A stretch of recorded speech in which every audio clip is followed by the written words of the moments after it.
Welcome to Mastering the Basics Part 2. We've got Cecilia back here for our Part 2. She's from our training team, and if you were here last week, you know what to expect. This is going to be a lot of information coming at you. I would encourage you, if you're learning these things, I would open up MyGeotab on another tab, on another screen, so you can kind of follow along, see what she's talking about, see in your database with your data what she is, teaching you about. That's a pro tip from me to you. But we're going to have live Q&A at the end, so feel free, put those questions in the Q&A function. If you put them in the chat, we might miss them. So as we go throughout the presentation, if any questions come up, throw them in there. I'll be answering some questions. I'll type some answers to some of those as we go throughout the presentation. But any questions we don't get a chance to answer, we will follow up with answers to those in a document. If you came last week, you should have seen that document with the answers from last week. You can go through there. And like always, if you have more questions that you didn't get a chance to ask, or you're watching this later or thinking about it later, feel free to come to our community. Ask those questions. Look through our different resources on support.geotab.com. We've got lots of information for you and always happy to help. So without any further ado, let's welcome Cecilia on for Mastering the Basics Part 2. Thank you, Ishi. Thank you for the warm welcome, and thank you everyone for joining today's session. I hope the majority of you was here last week, but if not, that's not a problem. You can always rewatch the recorded video, or perhaps you already mastered those basics of part 1. Today is all about part 2, and we'll learn, I'm sure, one thing or two about MyGeotab that you didn't know before. But before we go into the agenda, first of all, let me share with you my approach to mastering the basics. And if you were here last week, you know this already. So in my opinion, and from my personal experience, building and configuring and using a database in MyGeotab is really similar to building a complex Lego set. So you have all these bricks, you put them on top of each other, and at the end, you have your perfect castle. You have exactly the building that fulfills your needs. This is what MyGeotab should do for you. And if it's not doing that at the moment, that's not a problem. You can always disassemble your Lego castle, put it back together the way you want it to be, so that it does do exactly what you want it to do. We are already midway to our finished Lego castle, because last time we covered groups, assets, people, maps, and zones. And I'm going to tell you in a few minutes what the remaining bricks will be and what we will cover together. But before we do that, Ishi covered already some of the housekeeping. Let me just briefly go through these 3 things again. Please, questions, super welcome. As many as you want. I just cannot promise that I will be able to answer them during this hour. However, we will take them away and give you a written answer a couple of days after the webinar is finished. So for all your questions, please use the Q&A tool here in the webinar tool. You will be given access to the slides. So no need to screenshot anything, just follow the presentation, concentrate on what's on the screen. We will share the deck with you later. And yes, we will send you a follow-up email with the video, with all the resources, and with any outstanding answers that we owe you. So just sit back and relax, and perhaps as Ishi said, open your MyGeotab database on the side so you can follow along, but that's not a must. And I'm sure we'll learn some things together. Who am I? My name is Cecilia. I am from Italy. That's why Ishi was saying that it is end of day for me. If you are seeing my screen, it's 5 p.m. So be patient with me. I've had a long day, but I'm super, super excited to be here today for part 2 and to share with you my knowledge on mastering the basics. I've been at Geotab for 5 years now, and if you're wondering how I said my name, because I get that quite a lot, it's like, it says Cecilia on the screen, but you just said something completely different. That's how I pronounce my name in Italian, so Cecilia. I'm a trainer and I'm a team lead for the training team in Europe. I've presented at various conferences, Connect, trade shows or partner days for Geotab. And I'm always excited about talking to customers, hearing your experience, seeing what type of questions you might have on our platform, and try to make it easier for you to use our products and solutions. Now, before we go into the agenda for today, I wanted to ask you a question. You just have to guess. So you will see a poll appearing on your screen, and please give me the answer that you think is the most correct. So if you're overspeeding at 75 miles per hour instead of driving at 65, how much more fuel are you using? So 75 compared to 65, how much of a difference does it make in terms of fuel consumption or fuel waste? Okay, I see most of you are answering. We have to... Okay, interesting to see your guesses. And I think we can stop the poll. The correct answer is actually 20 to 30%. So most of you were slightly lower than that. It's 20 to 30, which is a lot of fuel and a lot of money. So when you're overspeeding, you aren't just breaking a rule or the law, you are really literally burning money that belongs to your company that you could be earning.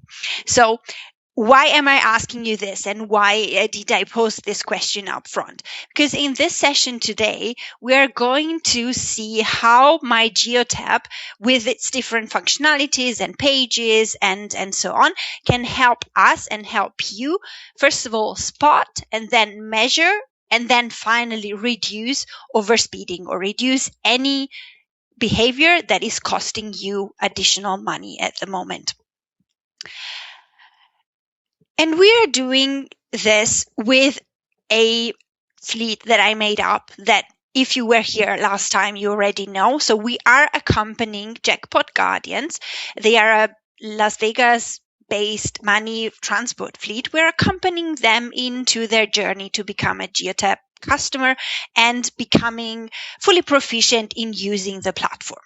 So cost efficiency is one of their top priorities. And we are going to help them, first of all, understand what all the features in the system to then get to this main goal. So how can we measure waste in a sense, and how can we work in a more cost-efficient way? These were the challenges that we presented last time that they are struggling with. So they were struggling with high operating cost, so fuel cost, metrics on stop duration, and no clear driver assignment. So in the first session, we covered driver assignment and we covered stop durations because we briefly touched on zones. Now for this one, in this session today, we are going to cover different parts of the system that can help us track and measure and then finally reduce high operating cost. How are we going to do that? So what are those features in the platform that can help us put the puzzle together and get us enough information to know how to act upon specific situations? This will be trips history, rules, events, reports, and then finally the marketplace. So these are going to be our 4 main Lego bricks in today's presentation. If you're ready, we can start and look at the first one. So trips history. What's the use case behind this page? I'm sure you all use it on a daily basis and you know how it works inside out. However, we are making some changes and bringing some updates to the page. So I still think it's very important to present it up front. And the use case is that, of course, we saw the map the last time. The map provides real-time information, but what about historical information from the past? And the past can be yesterday, can be 1 week ago, can be a month ago, or even further back in time.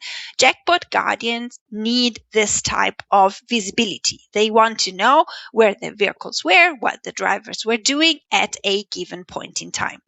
So trips history is the perfect page for them. We're going to we're going to go into the platform now and cover the following points. I'm going to be showing you the new beta trips history functionality, and highlight some new or revisited or redesigned options that you can find in there, including the video option and the summary report. So let me just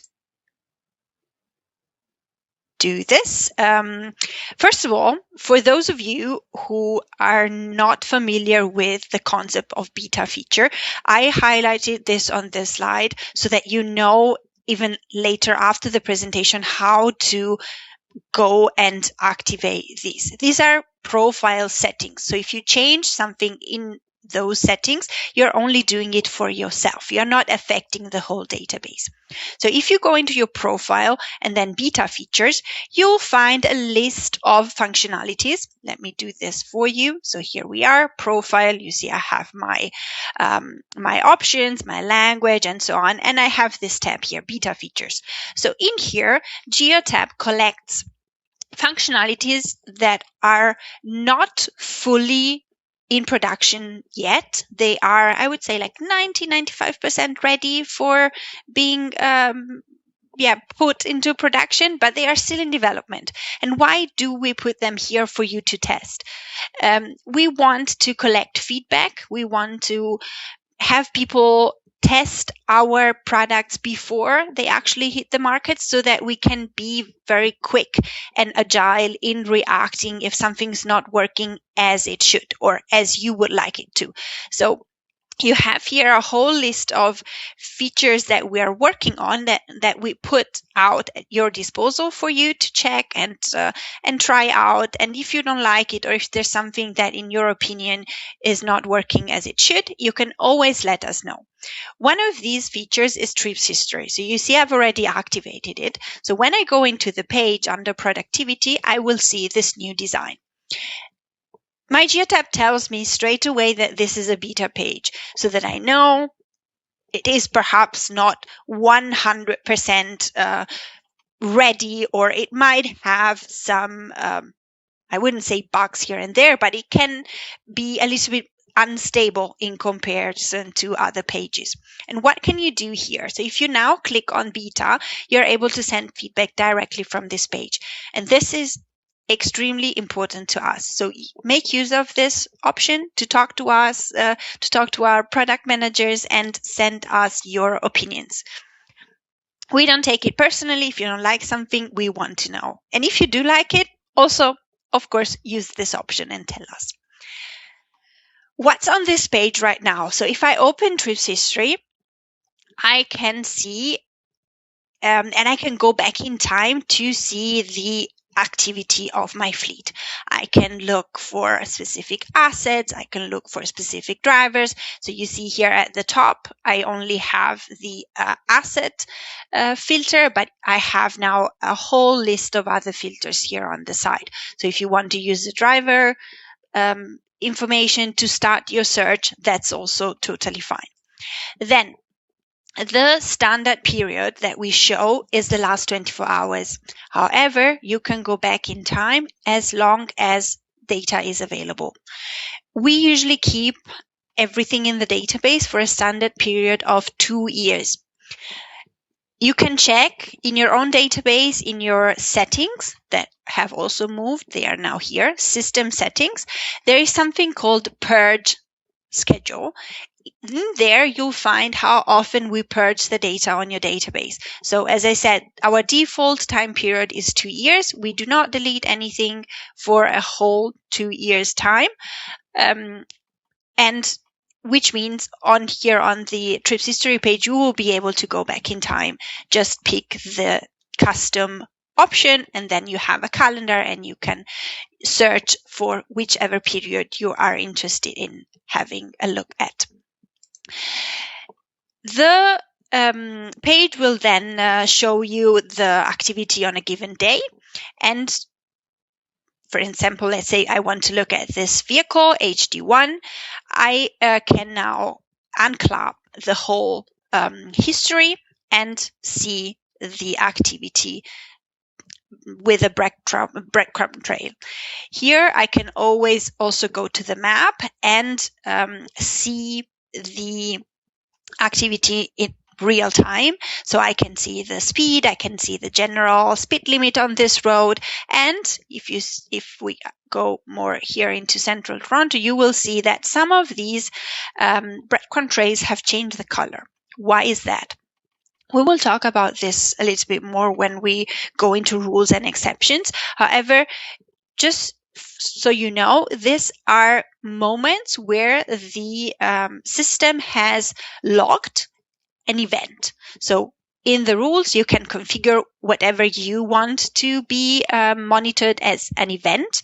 And the trips history page will show you straight away, look at this exact moment in time and at this exact point on the map. This is where the speeding event in this case was happening. You can also, like for shorter, for example, harsh cornering, something shorter in time than speeding. Here you see just a warning sign. These signs are also here on the site navigation. So if you are interested in looking at all the events during a single trip, you can always just click on this and it will tell you exactly what it was and the timestamp. Here we have 5 events in total. Let's go back up. Here I can replay the whole trip. So you can really clearly see how fast someone was going, when this person was stopping, if he or she was stopping or not. So you have the full visibility into something that happened in the past. I also wanted to show you one additional thing in here, which is video. So we've made some improvements to the trips history page in terms of video footage and integration with camera providers, including our own cameras, of course. So now on this trips history page, you will be able to see events in terms of video without having to leave the page at all. So I have to go into this other database that I prepared here to show you this because the previous one does not have cameras. But I have this one here. You see for this whole day I have 81 exceptions. I'm going to click on this and the exceptions that have video have a little icon next to them. So we have 37 speeding exceptions on this day with videos. So I can just pick whatever I want to look into, and this will open straight away on the same page with a speeding profile with the exception details and comments and documents, everything that you might already know from the events page, but with additional information, so the why or the context around the event, because I have the footage on the same page. The very last thing that I wanted to highlight here on trips history is the summary. And this was something that came up in last week's session. So someone asked me, what about if I don't want to look at every single trip? I just want to look at totals, cumulative times for a certain time period. This is what the summary report is for. So if I click on it, and it will always filter for the same time period that I had previously. So let's change this to the current month, for example, and I'm looking at all assets. This report is now showing me the totals. So I can clearly see which vehicles are being used the most and which vehicles have not been used as much, because it includes vehicles that have 0 or very little mileage for the month. So you see here the big difference. HD5 has driven 890 miles since the beginning of April, whereas the truck number 1 has only driven 6 miles, which is 0.68 98% of the longest distance travel. And you can now imagine over time how powerful this information can be, because it really gives you insight into the real utilization of your fleet, and it can help you make decisions about right sizing, downsizing, or distributing the workload among the assets that you already have.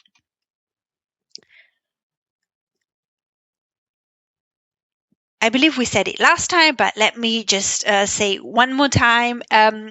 On each and every page in MyGeotab, you will be able to download the information that you see as a report. So you'll see this button on the asset page, you'll see it on the events page, you'll see it here, for example, on the trip summary page.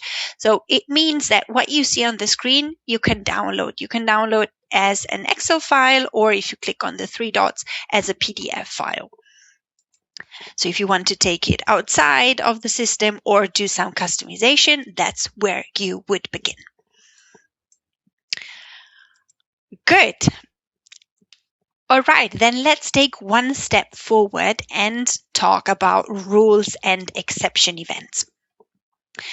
And first of all, let's start with why. So why should I be using rules? How can they be helpful to me? So rules are helpful to identify certain patterns, certain behaviors that you might know, these things, I think they are going on in my fleet, but I cannot really point a finger at someone, or I don't know exactly to which extent they represent a problem to me. So you want to first start measuring them. This is what rules do. What type of behaviors could these be? In most cases, we think of rules as indicators of negative behavior, such as speeding, such as cornering, and those things we saw before on the map. However, you can use a rule for whatever reason. It can be just the simple fact that you want to monitor something. Is the door open in this particular zone? Yes or no? You can write a rule for that. So for my presentation today, I picked 3 scenarios: long stops in unsafe zones, unidentified drivers, and excessive speeding. Since we opened the session with that question about driving too fast. So we are going to have a look and see how MyGeotab can help us spot and measure these 3 scenarios. But first of all, let's talk about rules in general. And I really like to make a comparison between rules and smartwatches. So I'm sure most of you are probably wearing an Apple Watch or a similar device, and you're tracking your steps, you're tracking your sleep, and everything helps you understand a little bit better how you're doing. This is what rules do for you in MyGeotab. So you basically decide, okay, what do I want to measure? What is important to me? Is it steps? Is it sleep? Or is it maybe driving in unsafe zones? The system will be able to tell you every single time a scenario occurs, so that you can measure it over time and find any patterns that might be existing. So we're going to discuss built-in rules. So what does the system provide you from the start? What updates do we have on the rules page? We're going to cover the basics of rule customization and then talk about events and reprocessing. So we have quite a few topics on rules that I want to share with you. Built-in rules. MyGeotab comes with a whole page of built-in rules. You don't have to do anything. They are there for you from the very start. You just have to decide which ones you want to use. They are categorized into different pillars. So you have your safety rules at the top, you have productivity rules, compliance, optimization, sustainability. They're well categorized and split on the page. Let me just switch to the rules page so that you see what I mean. Here we are. So at the very top, we'll always find the safety rules, but you see how long this page is. So all of this is there from the very start. The ones at the very end, I have 2 in this case, these have been added later and have been either created by the user or customized using one of the built-in rules in here. So if you're new to the system, or if you are trying to find a better structure or understand a little bit better how this whole system works, the one question that I want you to ask yourself is, what do I want to track? Because many customers are tempted to say, wow, this all sounds amazing, I'm just going to switch everything on. What's happening then? Yes, you're going to have quite a lot, or probably very, very many events, and you are going to be drowned in data. You're going to be surrounded by noise, and in that case, it's very hard to understand what step to take next. So my suggestion is always start small. Think about your internal policy. Think about your goals for 2026. Where do you need to save money? Where did you have the highest cost in 2025? And try to translate these into rules. So what can help you get started to achieve your goals in safety, in productivity, in efficiency? The rest, the system will do it for you. As soon as you switch a toggle and you say, I want this rule to be turned on, the system will start monitoring all the data that flows into the system and log any events. So any time that one rule or any rule is triggered, that will correspond to an event in MyGeotab. And for the system to correctly identify these scenarios, the developers of MyGeotab have had a very good idea. So this is all based on fixed parameters that you can combine together. So let's have a look at the speeding rule, the first one here. This is based on 4 parameters. So the first one is the speed of the vehicle. With the Go device, we can understand how fast the vehicle is currently driving. So that's the parameter number 1, vehicle speed. Parameter number 2 is the speed that you're allowed to have on that certain road. So the speed limit. That's a parameter or a data point that we get from the map provider. So we already have 2 and we compare them. We compare actual speed with speed limit. Then we have a threshold that you can set. It's usually at 6 miles per hour, but you can change it. So every time a vehicle surpasses that threshold, so it drives 6 miles per hour faster than it is allowed to, then the system notices, let's say. But there's a 4th parameter because we don't want to create any noise for nothing. So we have a duration, which is usually 20 seconds. So if you are the one driving, so if you are driving over the speed limit for more than 20 seconds and your excessive speed is more than 6 miles per hour compared to that speed limit, that's when MyGeotab is going to say, oh, I caught you, and it's just going to log an event.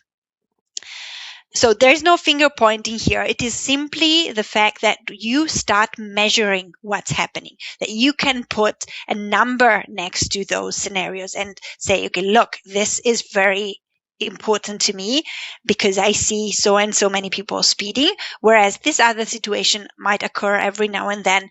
I actually start with what's important and what's occurring a lot more. I said the system just logs the event. If you want to have an additional layer of notification, for example, you can always click here on this icon and the system will allow you to set up an email or a notification to the driver or an alert here in the system for you to be notified straight away. So as soon as the system has logged the event, that notification will go out to you or to other users for you to know it has happened. Now, if you ask me, I would say treat this with with caution, because again, it can create a lot of noise. I might not want to have a notification every time one of my drivers speeds. I might have more benefit from a report that tells me on a daily or weekly basis how many speeding exceptions there were in total. But the options are here and you can always use them. There are cases such as here, if we move down, so major collision, minor collision. Of course, these are more serious. You might want to have a notification straight away. So the option is there for you to use it whenever and in the way that you decide. I told you that I wanted to give you the basics of customizing a rule. So I'm going to show you how to do that. You have, I would say, two options. The first one is always starting with something that's already there. So if you say, okay, speeding, it's actually fine. I just want to change the threshold or change the duration. You can always do that. So you click on the pencil. It will ask you to name that speeding rule test. Here it is. You can pick the color that reflects on the trips history page. So if you don't like red, or if you want to make all safety rules light blue, that's how you do that. And here you have your conditions. This is where the magic happens. These are the parameters. So you say, okay, this is how the rule is currently built. It has the duration of 20 seconds. It has the comparison and it has the threshold. Now let's click here on the advanced condition editor and I'm going to be able to change it. So I'm going to make 30 seconds or even maybe 60 seconds to allow overtaking. And I'm going to make this 5 instead of 6. And I could add anything that I want based on the options that I have here at the top. And to better demo that, I'm going to show you the second option that you have for rule customization. So you can start from scratch. You have an empty editor and you can just use your imagination to combine all the parameters together. So the first one that I wanted to write with you, and let me go back to this, is stops in unsafe zone. So how do we do that? We call it here stopped at unsafe zone. Color, not color. You can also say this is only for a certain location or a certain group. That's your choice. Now we have this empty editor.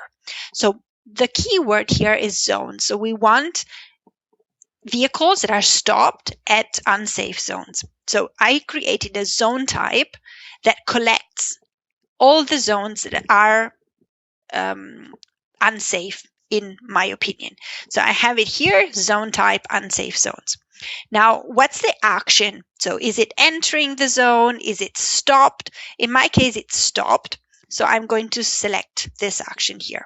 I click on add and it translates into this code. So you don't have to be able to code to actually write rules, but try to be specific. So I could, in theory, just save this, and every time any vehicle is stopped in one of these zones, the rule would be triggered. But it's better to be more precise. So I'm going to add a duration. So I don't care if someone stopped for 30 seconds. That's okay. I just don't want them to be in unsafe zones for too long. So let's say too long is for me 10 minutes. I'm going to add that. And now I have given a proper frame to the scenario that I want to capture. So I can click on save. The second scenario was unidentified driver. So let's have a look at how to see that. In that case, the keyword would be driver. And you have to click on more. So you have to do a little bit of searching for in order to find this keyword in here. But it is here. I say driver. And you will have a list of drivers. I don't have any drivers, but even if you do, this one, unknown driver, is there. So you select it, you add it, and then again, we want to specify. So we could say the vehicle is driving at a certain speed, I don't know, 5 miles per hour, and the driver is unknown. Or I could add a duration. The vehicle has been driving for 5 minutes and the driver hasn't identified themselves. So all of this can help me really capture valid events that are not just causing noise or distraction to me. And you can have, again, a notification. You can even have driver feedback. This case would be a good one for that, because you can remind the driver that they should identify themselves. They should either log in into the app or use their fob with the NFC reader. And last but not least, the third rule that I wanted to show you was excessive speeding.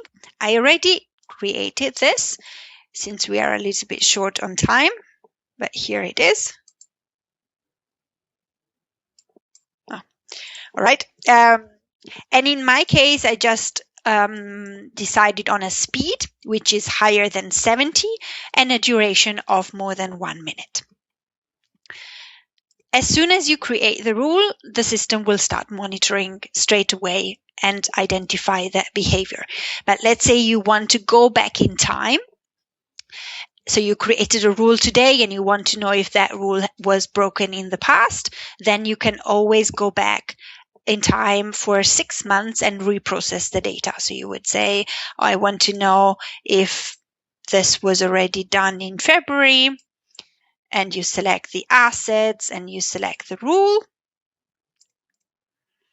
I don't know, critical low tire pressure, for example. You click apply, and overnight the system will reprocess all the data, and tomorrow under events you will find the additional exceptions events that were created. Last but not least on this page, I also wanted to highlight these 4 new rules that you see at the top. These are currently sort of duplicates of the ABC rules in here. However, these are more advanced. They are based on GPS and on a new logic that eliminates false positives. So we've seen a lot more accuracy in the new rules, and a big advantage to you is that they take into consideration different vehicles category. So if you are using this ones at the top, you are probably at the bottom, you're probably familiar with having to select what type of size your vehicles are, and you can only select one. So you can then, if you have different sizes among in your fleet, you will have to combine or create different rules. These rules do it for you. So they based on the VIN of the vehicle, they will know, okay, this vehicle is a truck, so this is a G-force that I apply, whereas this vehicle is a passenger car, so the G-force needs to be different for an event to be triggered.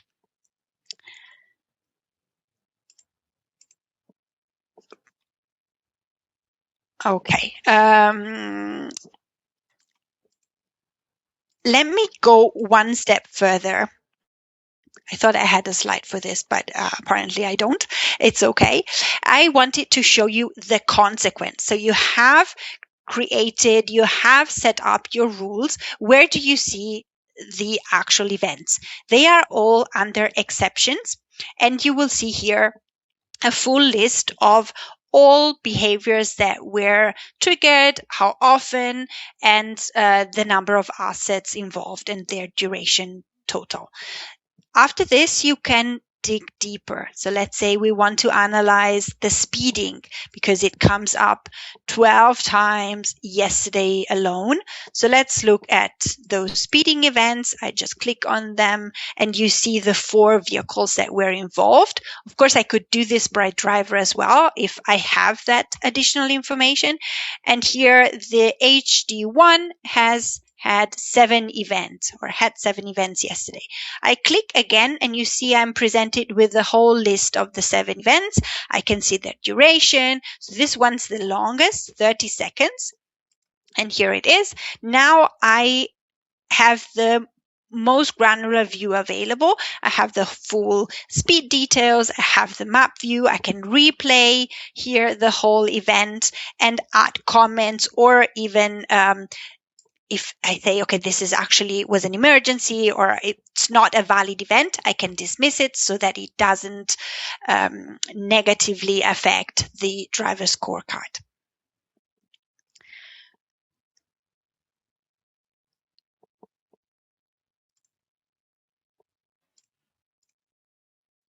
Let's take one step forward and talk about reports. This is now when we close the circle, because we talked about setting up rules and configuring them, but how can you really create insights out of these single scenarios that you've set up?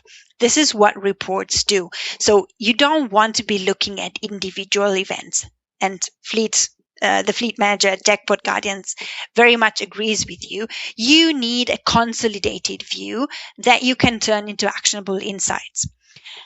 So reports are the component within MyGeotab that is going to help you get those insights out of the single events, because rules and the exception events, those are very granular. You see, okay, this vehicle was speeding 7 times yesterday and this was the speed, but what does it mean on a weekly basis, on a monthly basis, or for an overall scoring of your fleet? Since we used the comparison to the smartwatch earlier, I wanted again also to close the circle here and highlight that you're doing this already with your smartwatch. You're not looking at every single step that you do. You're looking at reports or trends that show you how your general health is and if there is anything that you need to change to achieve better results. This is what reports do. They give you an overall trend. They can help you highlight areas where you're weak and where you can strive for improvements. So we're going to have a look at dashboards, all available reports, and we're going to finish with Geotab Ace. Let me switch into the database now. So I want to start here on the dashboard page, because especially if you are a beginner in MyGeotab, this is like the easy way into understanding reports. This page will be empty at the beginning, and you have your pencil to decide what you want to see. Again, don't overdo it. Just concentrate on what's important to you. And if you already set up some rules, it might be smart to create reports that are connected to those rules. So in my case, I did something with speeding, and then you see I added an overspeeding report, which is based on the rule I created before. But this is how it works. So you have options based on the different pillars that you have. So you have your productivity reports, your maintenance reports, and so on and so forth. And you can decide which ones you want to show and which ones you want to hide. After you've done that, so let's say we want to have a look at average fuel economy. I click on show, and you see here it says it's for the previous 7 days.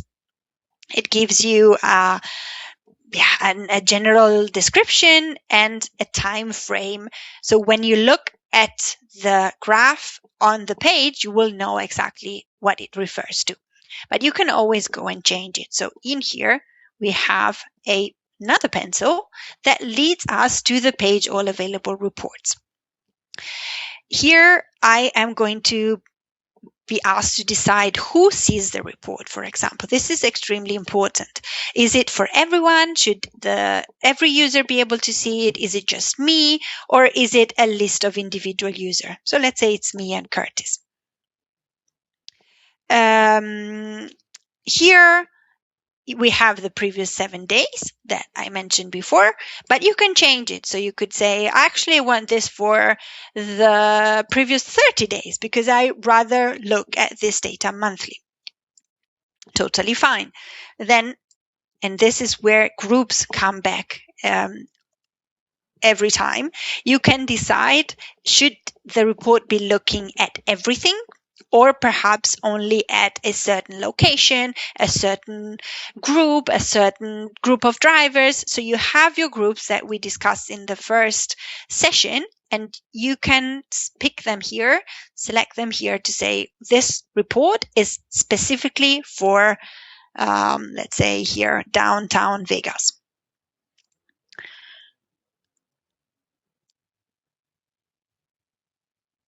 I'm going to now save, and this is going to appear on my dashboard. Here it is. It's still loading, no data available. Perhaps I even selected a group that doesn't have a lot of vehicles, but you see how quick it is. You can just start from the pencil. You have a pre-selection of commonly used reports and just start using the graphs that we provide. If you're not happy with it, then go and hide it again. All this customization can also be done directly from the report. So you see I have the 3 dots on every existing report. I can edit, I can manage who sees it, or I can even set up an email schedule. And this is what we're going to cover next, because this is dashboard reports. If you're currently using the database, actively logging every day, looking at this page, but what if someone who's rather a supervisor or a manager doesn't log in here every day? So for them, an email report might be the better option. So you always see you have 2 options in parallel, the dashboard and the email report. If I click on the email report, I have exactly the same options all over again, but I can select different recipients. So I could say I'm sending this to Sharon, and I'm sending it to her every 4 weeks. If I click save, my report on the dashboard will stay unchanged, but Sharon will receive a version for her time period, which is 4 weeks, in her inbox when I decide that it's time. All of these reports, they live here under all available reports. We've recently redesigned this page, so you can now search for the description, you can search for the pillar that this report falls under. So we've tried to make it easier for you to find and activate reports faster. But if this is not fast enough for you, then I have another quicker option even, which is Geotab Ace. And for those of you who are not familiar with Geotab Ace, this is our AI assistant. It's part of the administrator clearance. However, you can now also activate it for other clearances as well. You just have to go into the people menu, clearances, and activate those clearances for the groups or the users that should be able to use the tool. I'm not here to tell you about prompting. I think literally everyone is talking about this, but try to be as specific as possible in what you ask Ace. We give you some hints. So for example, if we say faults and maintenance, you see you have some pre or ready-made queries that you can ask, but you are free to just type whatever you want. So let's say I want to know the 3 vehicles that were overspeeding the most during March. Let's do this. And now Ace tells you exactly what it is doing. You see, so it gives you tips, it gives you explanation. Also to, you have to wait quite a few seconds for Ace to give you an answer. So it explains in the meantime what it does. And then it will give you an answer based on the data here on the system and the explanation how it came to that answer. As the tip is saying here, we are currently putting a lot of effort in the development of ACE. ACE was launched slightly longer than 1 year ago, and it has already come a long way. However, AI is developing at such a fast speed that we are continuously improving the system and the models and the data that it can access. So if you have feedback on how ACE replies, please always use the option to rate the answer, to give us your opinion on how good or bad the answer was, and this helps us in our development efforts. Since we wait, so the next thing is going to be ask. Here it is. You see. So I wrote overspeeding, and now the system wants to know, what do you mean by overspeeding? Is it a rule, and which one of the two do you mean? And I want this one here, overspeeding, the custom one that I created. So here it says prompts typically take 20 to 60 seconds, and this is for ACE to be able to access all the data, process all the data, and then come up with an answer.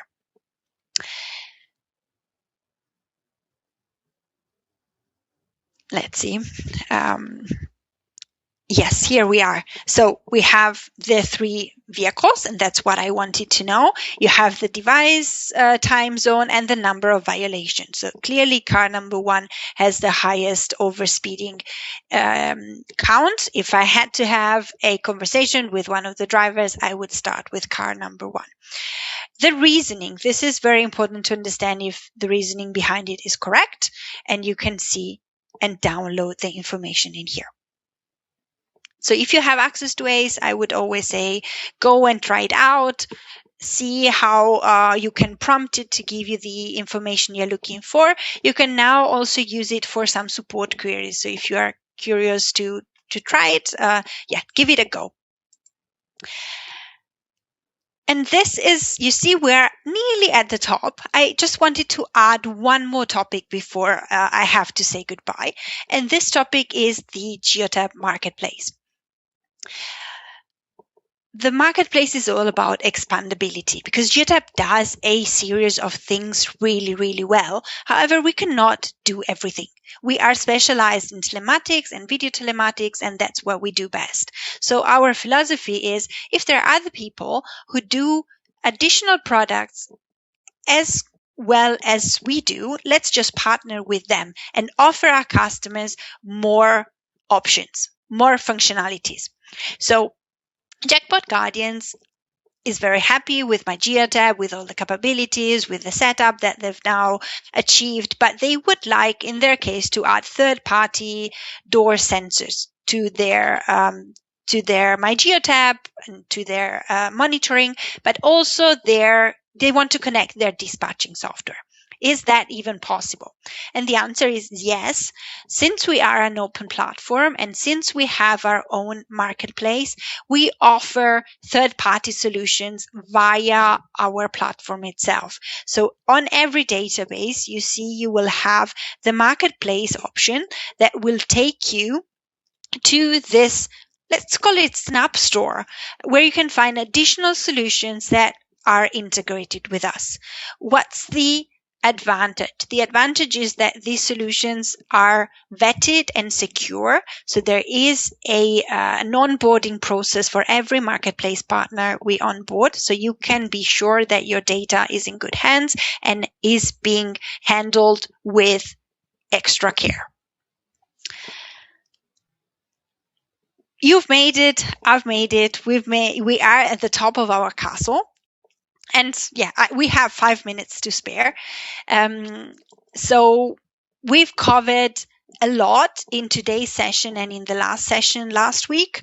But we've understood, first of all, how to assign drivers and what options we have. We've understood how to create zones and use zones to understand stops and stop patterns or stop durations. And today we talked a lot about rules and how rules can help us identify our weak spots, in addition to then closing the circle with reports, in order to have clear metrics on what you're doing what you're doing and what you can improve. So I'm going to give the word back to Ishi if there is anything that he wants to cover right now. I'm sure we'll probably have received a lot of questions, and I'm happy to also reply to them at a later stage.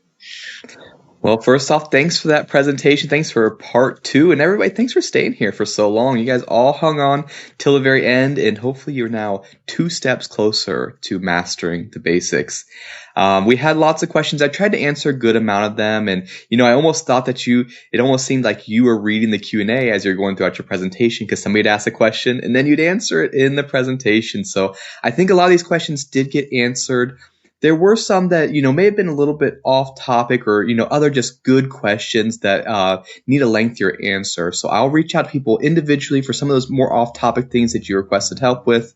And we'll create a document with FAQs and get all these answers for you all in there. But thanks for everything that you taught us about today. And I'm so glad you mentioned ACE, especially in the realm of reporting. I mean, this changed my world with reporting and monitoring rules and stuff. Just being able to ask ACE instead of think, what report is going to have this data? I'm like, well, ACE knows what report is going to have this data. I'll just ask ACE and it'll tell me what vehicles being driven the most, which vehicles idling the most. And I don't have to think about what report holds that information. So definitely glad you talked about ACE, and I would encourage all of you guys, go check it out, go play with it. That's probably going to be your new best friend if you want to become a MyGeotab master. But with that, I think we'll end it there. We'll follow up with a recording of this so you can rewatch it, share it with your coworkers. We'll follow up with the full list of FAQs and the answers to these questions that I answered. We'll get Cecilia to answer some of these questions, but like she was saying, continue learning these things. Come next week for our next session. Ask questions, look at our resources. We're here to support you mastering the basics and mastering all the advanced parts of MyGeotab and the Geotab suite of products. So thank you, Cecilia. Thank you, everybody, for being here. And we will see you next Wednesday, same time, same place, to learn more. Have a great one, everybody. Goodbye.